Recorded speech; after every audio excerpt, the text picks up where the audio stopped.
mucho, pero vamos puntualizando algo que nos debe quedar claro. Francisco Villa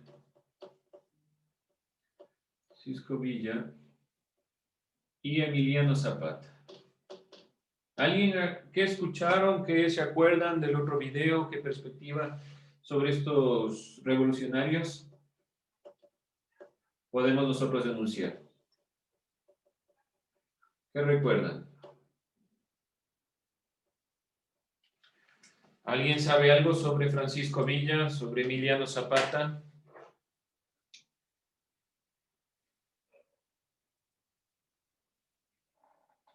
¿Nada? ¿Nadie? ¿Alguna idea?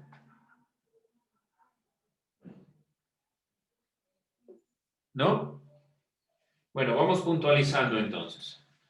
Entre estos dos personajes que intervienen en la revolución, se destacan principalmente estos dos como los más relevantes. Si nosotros hablamos directamente de lo que es la Revolución Mexicana,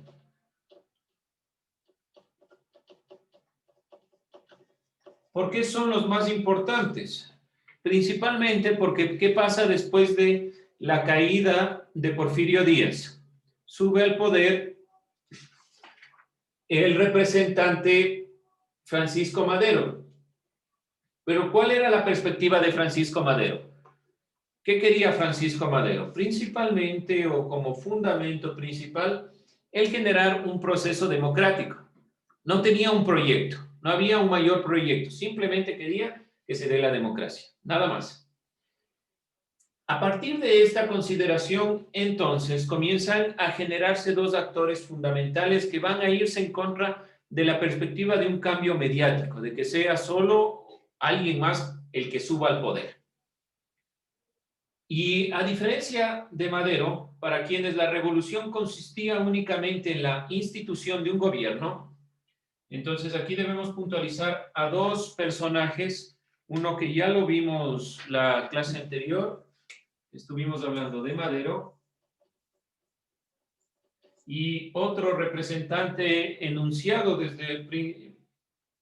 primordialmente desde los Estados Unidos, Carranza. Los dos solo querían un cambio mediático, solo querían un cambio de gobierno, solo querían que se instaure la democracia y caiga la dictadura. Frente a estas perspectivas, la revolución de Zapata y Villa articulan un movimiento diferente que se basa primordialmente en la reivindicación de la tierra. ¿En qué estaba fundamentado el criterio de Zapata y de Villa? Era en devolver la tierra a aquellos que la trabajan. Entonces, el fundamento es la reivindicación de la tierra para aquellos que la trabajan. ¿Cómo es la conformación alrededor de América Latina por estos años?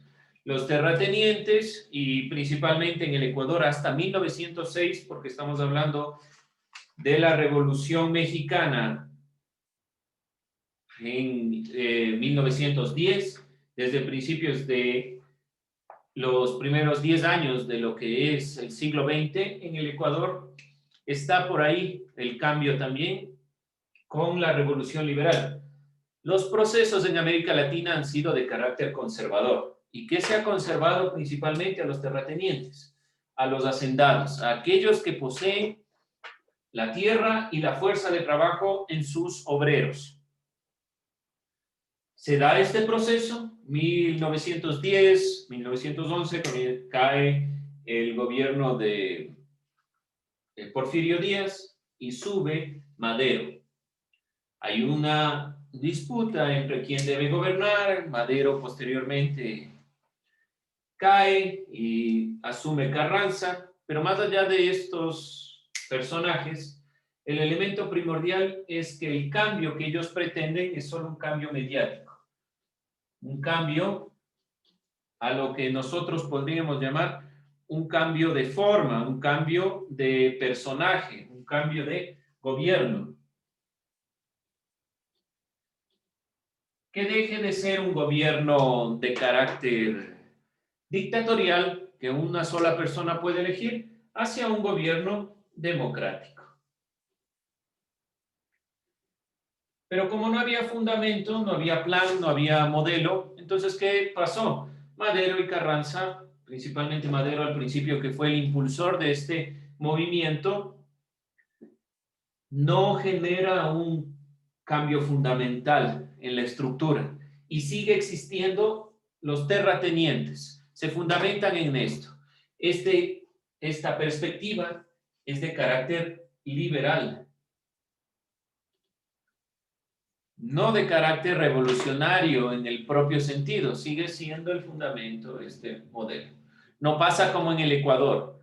En el Ecuador el cambio liberal le da un proceso diferente. ¿A quién priorizamos en el liberalismo en el Ecuador? A montubios, afrodescendientes, indígenas. Pero aquí no, siguen siendo los terratenientes los que van a gobernar. Además, acuérdense, en el Ecuador, ¿qué sucede también con relación a México? Que sigue estando una clase social por encima de los demás. Y así es tal el caso que, por ejemplo, las mujeres no podían votar, a pesar de que pudieran tener el acceso. Eso en esta consideración. Dentro de este modelo, dentro de este proceso, entonces comienza a darse este inconveniente, porque Villa y Zapata pertenecían al movimiento que Madero fue generando para cambiar, pero de fondo no se cambió nada y comienza a darse la revolución como tal, ya un movimiento revolucionario que va a reivindicar la tierra. ¿Cuál es el problema con Pancho Villa? Con Francisco Villa o Pancho Villa. Primordialmente, el problema se da porque este personaje genera un proceso revolucionario a través de lo que sería una guerrilla. Y va a ser el principal problema que tenga el movimiento de Pancho Villa. Era muy querido en la parte norte de México. No se olviden que Pancho Villa al norte, Emiliano Zapata al sur. Está dividido el territorio. Y esta guerrilla va generando un proceso de cambio, donde el fundamento principal para Francisco Villa va a ser la educación. La educación es su motor, además de la consideración de la reivindicación de la tierra, es decir, dar la tierra a quienes la trabajan. Su participación en la revolución comenzó con el apoyo que brindó, como les digo, Madero. Tras el asesinato de Madero, Villa agrupó y tomó el mando de la División del Norte. Entonces, acuérdense que nosotros hablamos de Pancho Villa y de Pancho Villa y de la consideración principal de la División del Norte. ¿Qué quiere decir esto? Que asume el ejército del norte. Este ejército. El momento que muere Madero, como Madero deja el cargo y como no estaban de acuerdo con la perspectiva de Madero, asume Francisco Villa y Carranza el mando de lo que es la División del Norte. Posteriores desacuerdos y desconfianzas entre Carranza y Villa desembocan en el enfrentamiento de ambos. Esto lo vamos a ir puntualizando en el video, pero ¿por qué es importante tomar en cuenta esto? Porque la parte norte, esta división del norte, este ejército del norte, está impulsado y guiado por los Estados Unidos. Entonces, ¿quién le da el motor y fuerza? Es los Estados Unidos. Y le ofrecen a Francisco Villa tener el cargo de gobernante, de presidente de lo que es México. Le asumen el cargo a Carranza y comienza a darse una disputa y un problema interno. Pancho Villa muere en 1923. fue asesinado y la perspectiva principal, como siempre dentro de estas consideraciones, cuando hablamos de un criterio parecido a una guerrilla, es el miedo que se tiene a que se vuelva a levantar. Se genera la ruptura entre Francisco Villa y Carranza, el gobierno lo asume Carranza y le dejan prácticamente a Villa a un lado. Después de este proceso, asesinan a Francisco Villa. Francisco Villa no fue una persona que tuvo ningún tipo de educación formal. A pesar de eso, la educación era su fundamento. Él no estudió y no tuvo acceso a la educación. Siempre fue soldado y la visión de él era la consideración de la lucha por la reivindicación de la tierra a través de la guerra. Entonces, es una consideración que se va a ir marcando en muchas de las revoluciones latinoamericanas. Por ejemplo, la revolución cubana es un criterio parecido. Lucha contra los Estados Unidos en una perspectiva de mantener la hegemonía del territorio, pero a través de la guerrilla. Es decir, a través de este ejército que ataca de forma violenta para generar un proceso de cambio. Esto, por favor, que no se olvide, que el criterio principal es esta perspectiva y esta visión del cambio que se tiene en cuanto a cambio de perspectiva, donde la revolución ya no es solo que se da el proceso revolucionario y se cambia de gobierno, sino que aquí hay luchas internas de poder y también el criterio de el armamento, de la fuerza que toma sobre todo Francisco Villa. Ya lo iremos viendo en el video el día de mañana, sobre todo. Algunos datos es lo importante que tengan en cuenta para que mañana se lo puntualicen nuevamente. A diferencia de Pancho Villa, Emiliano Zapata estuvo involucrado en la lucha por la tierra incluso antes de que llegara la revolución. Emiliano Zapata sí tenía la consideración de estudios y principalmente se fundamentó en la reivindicación de la tierra, pero porque la vio. Es decir, él tuvo todo este proceso de ir luchando desde abajo para poder llegar a una revolución. Entonces, Emiliano Zapata luchó previamente. Emiliano Zapata no quería que se dé esta consideración de Madero, seguía estando de cierta forma en parte con Pancho Villa, y se generó en 1911 lo que se llama el Plan de Ayala. ¿Qué consta el Plan de Ayala principalmente? Que es el documento en el que no solamente se desconocía el gobierno de Madero, sino que también postulaba la abolición del latifundio. No se olviden, latifundio quiere decir la forma de explotación agrícola basada en la posesión de las haciendas, de las grandes extensiones de tierra. El zapatismo fue una fuerza predominantemente campesina. ¿Dónde se centra el proyecto?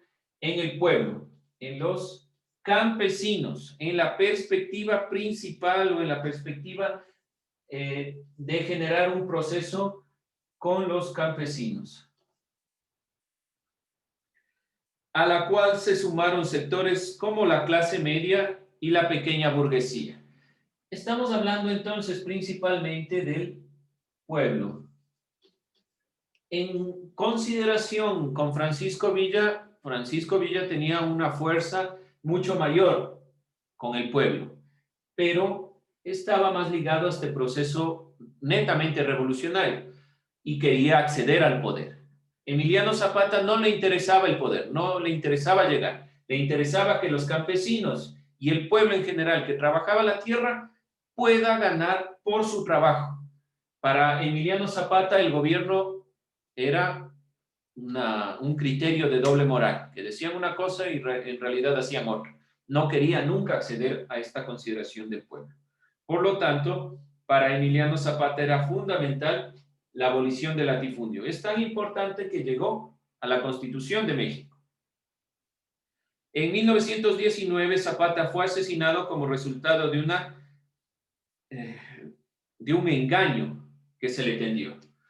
Emiliano Zapata muere en 1919 por medio de un engaño. ¿Sí? Lo vamos a puntualizar, pero estos elementos, por favor, ténganlos en cuenta, que son los elementos más relevantes de este cierre. ¿Y con qué quiero que principalmente se quede? Para Francisco Villa y Emiliano Zapata es fundamental el criterio de generar un proceso de cambio profundo, donde se le dé al pueblo la posibilidad no solo de elegir, sino de guiar su propia vida. Porque si solo cambiamos de gobierno, seguimos estando dentro del mismo criterio. Los terratenientes gobiernan y no es esa la visión de los movimientos latinoamericanos. Si lo contraponemos con lo que ha pasado en el Ecuador, las mismas perspectivas de irle dando mayor énfasis al pueblo han sido estos procesos de cambio. La diferencia es, y como vamos a ver a continuación, que este criterio se está viendo más relacionado con la visión socialista del proceso de revolución, donde se da por medio de la fuerza y con el criterio de cambio profundo. A eso nosotros llamamos revolución, no solo parches. Con eso terminamos. No se vayan, tomo lista y nos podemos ir para acabar la clase.